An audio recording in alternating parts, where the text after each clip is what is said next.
ये मुस्लिम लीग का प्रेम आज भी नहीं, मगर उस जगह जाकर के मुस्लिम लीग का कहना ये पाकिस्तान का समर्थन हो गया और इनके ऊपर इमीडिएट मुकदमा दायर हो जाना चाहिए। मुस्लिम लीग ने भारत को तोड़ा था, देशद्रोह का मुकदमा होना चाहिए। इवन कांग्रेस के जो बड़े बड़े नेता ने मुस्लिम लीग को हमेशा वो सरदार पटेल ने हमेशा उनको दुत्कारा, हमेशा गांधी जी ने दुत्कारा, हर एक ने, मगर नेहरू परिवार हमेशा वो हमेशा ही मुस्लिम लीग का फेवर करते हैं। आज तक राहुल गांधी को हिंदुस्तान का नेता नहीं माना गया, राजीव गांधी को माना गया, इंदिरा गांधी। इन्होंने जितनी मेहनत की, जितने साल से मेहनत अगला कर रहा है, आप देखिए लगभग 24 साल से 25 साल से कर रहा, 50 साल का हो गया, बेचारा शादी नहीं कर पाया, इतना पैदल चला, बनियाइन पहन के, वहाँ टी शर्ट पहन के। कितनी देश की बदनामी होती है। देश का जो भी नेता गया है वो टी शर्ट पहन के नहीं गया। और ये कहना है कि हिंदुस्तान में लोकतंत्र नहीं, अगर लोकतंत्र नहीं है तो ये हिमाचल से कैसे जीत करके आए, ये वहाँ से कर्नाटक से कैसे जीत के आए। इनको ये कहना चाहिए अगर वर्ल्ड की सबसे बड़ी डेमोक्रेसी सिर्फ इंडिया में, ये देश की बदनामी है। 2024 में आपको बता रहे हैं ये अपने लिए गड्ढा खोद रहे हैं, और ये जो गड्ढा खोद रहा ये खुद रहा जो कुएं वाला नहीं है, ये गड्ढा खुद रहा लंबा वाला, इसमें ये कांग्रेस को लगता दफन करना चाह रहे हैं। नमस्कार, स्वागत है आपका हमारे चैनल में और मैं रानी गुप्ता आपके साथ। इस वक्त राहुल गांधी अमेरिका के दौरे पर हैं, लेकिन जिस तरीके से लगातार वो बयान दे रहे हैं उससे भारत में सियासी पारा चढ़ता जा रहा है। इस बीच ये कहा जा रहा है कि राहुल गांधी जो अमेरिका की दौरा कर रहे हैं और लगातार तुष्टीकरण की राजनीति का कार्ड खेल रहे हैं, तो क्या इससे वो 2024 के लोकसभा चुनाव की तैयारियां कर रहे हैं? क्योंकि पहले ही जिस तरीके से कर्नाटका में जो जीत देखी गई है उससे एक तरफा संदेश गया है कि कैसे राहुल गांधी और कांग्रेस पार्टी के द्वारा मुस्लिम की तुष्टीकरण राजनीति का कार्ड खेला था। तो इस बारे में विस्तार से चर्चा करने के लिए हमारे साथ मौजूद हैं वरिष्ठ पत्रकार अजय जी। सर, स्वागत है आपका। क्या लगता है आपको कि राहुल गांधी जो लगातार विदेश की यात्राएं कर रहे हैं, इससे वो कहीं ना कहीं 2024 की तैयारियां कर रहे हैं? देखिए, 2024 की वो तैयारियां कम कर रहे हैं, अपने लिए गड्ढा ज़्यादा खोद रहे हैं। राहुल गांधी ने यात्रा की थी, इतना बढ़िया चल रहा था, और जब विदेश जाते पता नहीं क्या मदरा जाते हैं, क्या है जैसे नहीं होता। लोग कहते बाहर न जाओ हवा लग जाएगी, इनको हवा लग जाती है।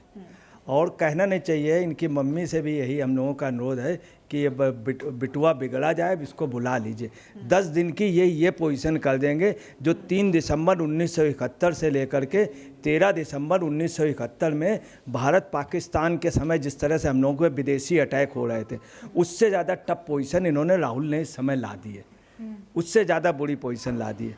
दूसरा आपको बता रहे हैं कि सबसे बड़ी बात है, जिस तरह का ये विरोध कर रहे हैं, तो ये उनमें हैं जिन्होंने अफजल की रिहाई कराई थी। और इन्होंने अफजल के लिए कहा था कि बेचारा वो वक्त का मारा था, ये इन्होंने कहा था। और आपको बता रहे, कहना नहीं चाहिए, अफजल हम सर्वविदा हैं, मोहब्बत तेरे मोहब्बत की दुकान वाले अभी जिंदा हैं। तो आज ये पोजीशन है, जिस तरह से इन्होंने मुस्लिम लीग का विरोध किया। हिंदुस्तान के मुसलमानों ने मुस्लिम लीग को कभी 5 सांसद नहीं जिताए। हिंदुस्तान के मुस्लिम लीग की वजह से बंटवारा हुआ, और उस मुस्लिम लीग को आप समझ लीजिए सबसे ज़्यादा वो माना जाता अलगाववादी, उसने देश के टुकड़े किए। इन्होंने कहा कि मुस्लिम जो लीग है टोटली धर्मनिरपेक्ष है। कितनी ताजुब की बात है, चूँकि नेहरू जी को प्रधानमंत्री मुस्लिम लीग की वजह से बने और मुस्लिम लीग ने बंटवारा कराया। इसके अलावा इंदिरा गांधी को 1967 में, 80 में, 81 में, इसके बाद राजीव गांधी को 84 के बाद में, हर जगह मुस्लिम लीग ने पूरा सहयोग किया।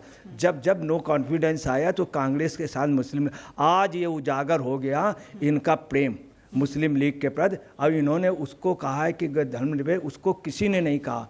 इवन कांग्रेस के जो बड़े बड़े नेता ने मुस्लिम लीग को हमेशा वो सरदार पटेल ने हमेशा उनको दुत्कारा, हमेशा गांधी जी ने दुत्कारा, हर एक ने, मगर नेहरू परिवार हमेशा ही मुस्लिम लीग का फेवर करते हैं। आप ये कहना चाहते हैं कि जिस तरीके से मुस्लिम लीग को राहुल गांधी के द्वारा ये कहा है कि ये कम्प्लीटली एक सेकुलर पार्टी है, तो कहीं ना कहीं एक तरफा जो मुसलमानों का वोट है 2024 में कांग्रेस पार्टी अपनी ओर खींचना चाहती है, जिससे कि देश के अंदर जो कि MY समीकरण खेलते हैं या फिर तुष्टीकरण की राजनीति खेलते हैं, इन तमाम लोगों का पत्ता कट जाए और मुस्लिम वोट जो है वो कांग्रेस को जाए। मैडम, ऐसा था, ये मुस्लिम लीग को जो मान रहे हैं उसकी वजह इनका क्या हुआ, इनका जो गढ़ था अमेठी, रायबरेली, सुल्तानपुर वगैरह सब था यूपी, एक महिला से इन्होंने टक्कर ले ली, महिला ने इनको खूब खदेड़ा और ये खदेड़ा इतनी बुरी तरीके से खदेड़ा ये भाग खड़े हुए। अगर ये वहाँ पे लगातार चुनाव प्रचार करते हैं तो इनकी सीटें 1 दर्जन से ज़्यादा नहीं जीतती। तो ये भाग करके यहाँ से क्या गए, वहाँ मुस्लिम लीग से समर्थन मांगा। अब मुस्लिम लीग के उन लोगों ने केरल में जाकर के समर्थन दिया, केरल से इनको जिताया। वायनाड से 20 सीटें इनके बाद पहली बार जीत करके आए ये केरल से। अगर वो 20 सीटें हटा दीजिए तो इनके जो 50 के लगभग गए थे 1 दर्जन से ज़्यादा नहीं जीतते। तो एक महिला ने इनको इतना खदेड़ा, इतना दौड़ाया कि भाग खड़े हुए। ये मुस्लिम लीग का प्रेम आज भी नहीं, मगर उस जगह जा कर के मुस्लिम लीग का कहना ये पाकिस्तान का समर्थन हो गया और इनके ऊपर इमीडिएट मुकदमा दायर हो जाना चाहिए। मुस्लिम लीग ने भारत को तोड़ा था, देशद्रोह का मुकदमा होना चाहिए। दूसरी आपको बताना है कि अगर इन्होंने मोदी की बुराई तो की तो कैसे की। आपको बताना है, यहाँ से जब कोई लीडर जाता था तब यहाँ के प्रेसिडेंट शंकर दयाल शर्मा जी ने कहा था, ये याद रखना, इंदिरा इज इंडिया। देवकांत बरुआ कांग्रेस के अध्यक्ष थे, वो कहते थे इंदिरा इज इंडिया। और जब भी विदेश में कोई बात होती थी तो विपक्ष के लीडर से कह दिया जाता था इंदिरा इज इंडिया, और मतलब इंडिया जो है इंदिरा जी ही हैं। और ये लोग और ये वहाँ जा कर के बुराई कर रहे हैं गलत, और भारत की नीतियों की जाके लगातार बुराई की है। ये मतलब बहुत दुखद है। इनको क्या हो गया, 10 दिन की यात्रा है, इनको तुरंत लुकआउट नोटिस करके इमीडिएट बुला लेना चाहिए।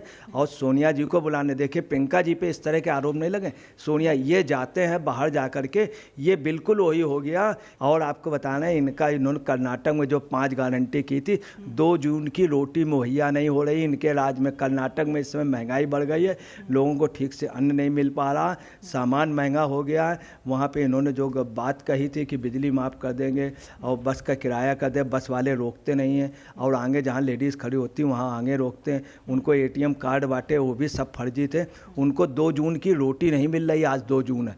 इनको वो चिंता नहीं अपने राज्य की। और ये कहना है कि हिंदुस्तान में लोकतंत्र नहीं। अगर लोकतंत्र नहीं है तो ये हिमाचल से कैसे जीत करके आए, ये वहाँ से कर्नाटक से कैसे जीत के आए। इनको ये कहना चाहिए, अगर वर्ल्ड की सबसे बड़ी डेमोक्रेसी सिर्फ इंडिया में है, चाइना में अब डेमोक्रेसी नहीं रह गई। चाइना की आबादी ज़्यादा है मगर मतदान यहाँ पे सबसे ज़्यादा होता। और ये इस समय जो कुछ ये कर रहे हैं ये देश की बदनामी है। 2024 में आपको बताना है, ये अपने लिए गड्ढा खोद रहे हैं। और ये जो गड्ढा खोद रहा ये खुद रहा जो कुएं वाला नहीं है, ये गड्ढा खुद रहा लंबा वाला। इसमें ये कांग्रेस को लगता दफन करना चाह रहे हैं। कांग्रेस इनकी पार्टी नहीं थी, वो तमाम लोगों की बनाई हुई थी, तमाम बड़े बड़े लोगों की बनाई हुई थी, देशभक्तों की, इसमें कोई शक नहीं। मगर ये कांग्रेस की कब्र खोद रहे हैं वहाँ से जा कर के। अच्छा, इस बीच सवाल तो ये भी उठ रहे हैं कि राहुल गांधी ना तो एक सांसद हैं, ना ही एक MLA हैं, ना ही कोई मंत्री हैं, और लगातार जिस तरीके से वो विदेश में जाते हैं या फिर इलेक्शन के दरमियान भी हमने देखा कि उन्होंने बहुत सारी रैलियां की हैं। तो आखिर वो किस हक से इस तरीके से रैलियां करते हैं या फिर विदेशों में जा करके अपनी बातें रखते हैं, भारत का प्रतिनिधित्व करते हुए या फिर कांग्रेस पार्टी का प्रतिनिधित्व करते हुए? बहुत दुर्भाग्य की बात है कि आपको बताना है कि एक लखू भाई पाठक थे जिन्होंने मुकदमा दायर किया था कि उस समय जिस समय राजीव गांधी थे तब ये कहा गया था कि ये प्रधानमंत्री बन जाएंगे, ये वो हो जाएंगे। उस समय विदेश का आपको बताना है। दूसरी आपको बताना है, ये बाहर जा कर के जो कह रहे हैं ये बेवजह से कह रहे हैं। और इनकी कुछ ये रहा कि हमेशा इस तरह की बात करते रहे। अभी इन्होंने नोटबंदी के लिए भी वहाँ पर कहा, नोटबंदी के लिए कहा, जबकि नोटबंदी से फ़ायदा हुआ है वहीं के खुद अमेरिकन के उसने बोला है। और अमेरिकन के इकोनॉमिक्स का उन्होंने कहा है कि नोटबंदी से भारत का क्या हुआ, भारत का फ़ायदा हुआ है कि नहीं हुआ, मगर पाकिस्तान की इकोनॉमी डाउन हो गई। और आपको बताना है पाकिस्तान का 38% ज़्यादा महंगाई की दर है, जो दुनिया की सबसे ज़्यादा। और कल की और परसों की पाकिस्तान की आर्थिक स्थिति काफ़ी डाबाडोल हो गई, उस पर इन्होंने नहीं पूछा। जबकि इनसे वहाँ क्वेश्चन भी किया गया। ये अपने आप भारत की बदनामी करा रहे हैं, क्यों कर रहे हैं, ये जानबूझ करके ऐसा कर रहे हैं। कोई अगर इनको पप्पू समझ रहा है तो ये गलत फहमी में, ये पप्पू नहीं है, जानबूझ के ये हरकत कर रहे हैं। और ये इतिहास को इन्होंने पढ़ा नहीं है।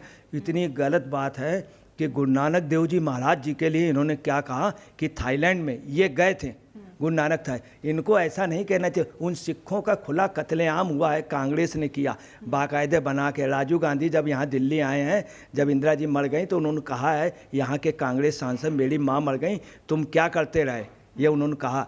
और उन्हीं सिखों के लिए इस तरह बात कर रहे हैं। वहाँ पे खालिस्तान का भया, वो इन्हीं के सपोर्टर थे खालिस्तान का। कितनी अफसोस की बात है। और आप देखिए मोदी को तीन उसमें देशों में पूरी दुनिया में 3 बार लोकप्रिय उनका वो किया गया। प्यूमा के उसने उनके पैर छुए और इनके किसी ने पैर छुए, इनको हिंदुस्तान का ही नेता मान लिया जाता। आज तक राहुल गांधी को हिंदुस्तान का नेता नहीं माना गया। राजीव गांधी को माना गया, इंदिरा गांधी। इन्होंने जितनी मेहनत की, जितने साल से मेहनत अगला कर रहा है, आप देखिए लगभग 24 साल से 25 साल से कर रहा, 50 साल का हो गया बेचारा, शादी नहीं कर पाया, इतना पैदल चला, बनियाइन पहन के, वहाँ टी शर्ट पहन के। कितनी देश की बदनामी होती है। देश का जो भी नेता गया है वो टी शर्ट पहन के नहीं गया। यहाँ से काफ़ी लोग गए, वहाँ पे महेश योगी भी रहते हैं, वो उस समय पहले अटल बिहारी वाजपेयी भी जाके वहाँ कोट पहन ले, वहाँ टी शर्ट पहन के पता नहीं क्या बताना चाह रहे हैं। उससे देश की बदनामी हो रही। हम तो कहेंगे वो एक गाना नहीं, बिटुआ बिगड़ा जाए। तो ये पोजीशन हो गई। इनको मम्मी को बुला लेना चाहिए क्योंकि 10 दिन में ही बिल्कुल वही स्थिति हो गई है जो ऐसी स्थिति थी 3 दिसंबर से लेकर के वहाँ तक। 3 जून से पहले इनको बुला लें, नहीं तो 10 दिन के यात्रा में, जैसे भारत पाकिस्तान का जब हुआ था, अमेरिका से प्रचार हो रहा था। अमेरिका दूसरी इन्होंने क्या एक बात कही है जयशंकर जी वाली, उसमें इन्होंने हल्की से बड़ाई की है कि यहाँ की विदेश नीति बिल्कुल बेकार है। और रसिया से जो है उसका इन्होंने कहा ठीक है। इन्होंने क्या कहा सुन लीजिए, रसिया से आज हमारे संबंध क्या बराबरी के हैं। आज रसिया बल्कि हमसे कई जगह झुका है, कई जगह वो हमको कच्चा तेल दे रहा, पहुँचता दे रहा, जो हमारा सौदा हुआ पहुँचता, वो हमारा रुपया एक्सेप्ट कर रहा। इनके समय हम लोग रसिया के पिट्ठू थे, रसिया के पिट्ठू थे। कश्मीर के चीफ मिनिस्टर ने कहा था कि हमको ब्रेजनेव और कृष्णेव ने बनाया, मतलब खुलेआम कहता था हमको ब्रेजनेव कृष्णेव ने बनाया था, तो इंदिरा गांधी ने बनाया था। आज हम उनके चमचे तो नहीं हैं उनके रसिया के, आज हम उनके तो आज हमारी बराबरी का सौदा, ये बात ही नहीं कहें। इन्होंने कहा वो तो ठीक हो रहा, चूँकि रसिया के परस्त रहे, मगर रसिया को हम लोगों ने झुका दिया। रसिया ने हमारी 2-4 चीज़ों का विरोध किया था।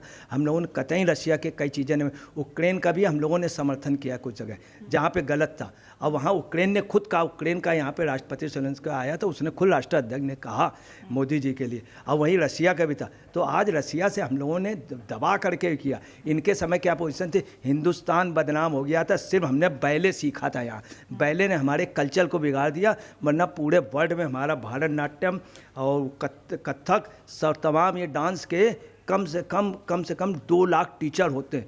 40,000 टीचर की उस समय डिमांड हुई थी। बैले ने आकर के हमको डैमेज कर दिया, हमारे कल्चर को ख़त्म कर दिया रशियन ने। और रशियन ने तो हमको टेक्नोलॉजी नहीं दी, जो हमको उन्होंने सामान दिए थे बहुत ऊंचे तक, उसकी टेक्नोलॉजी नहीं दी। और रशिया ने हमारे उसको बर्बाद भी किया। और सन 71 में जब अमेरिकन का बेड़ा आ गया, सिर्फ रसिया के कारण आया था, रसिया ने अपना बेड़ा नहीं लगा। देखिए इनकी नीयत यहाँ पे साफ जाहिर होती। और चाइना वाली जो बात इन्होंने कही, चाइना आक्रमण किया, जब चाइना आक्रमण कर रहा था उस समय ये उनसे बात कर रहे थे, चाइना के उससे एक चाइना की लड़की के उसमें ये शादी में गए थे, उसकी बाकायदे हुई थी। और चाइना के अफसरों से इनकी बातचीत के बाकायदे वीडियो, ये हम नहीं कह रहे हैं, आज उसने भी कहा है, वो हिमाचल के पूर्व चीफ मिनिस्टर लड़के ठाकुर ने, जो वहाँ का इस समय सेंट्रल मिनिस्टर, उसने भी कहा, अनुराग ठाकुर ने भी ये बात कही है।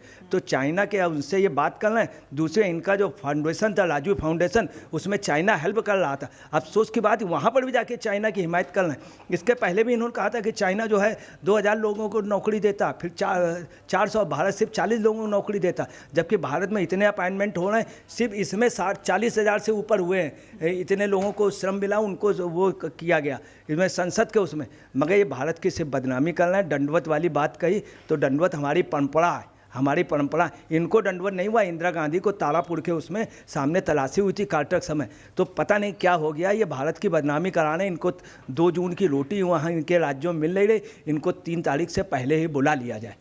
फिलहाल हमारे साथ वरिष्ठ पत्रकार अजय जी थे, और जिस तरीके से लगातार जहां भारत में विपक्ष को एकजुट करने की कोशिश हो रही है, तो वहीं इस दौरान अमेरिका में भी कहीं ना कहीं राहुल गांधी तुष्टीकरण की राजनीति के बदौलत, और जिस तरीके से कर्नाटका में उन्होंने जीत हासिल की है, उसकी बदौलत 2024 की जमीन तलाशने की कोशिश कर रहे हैं।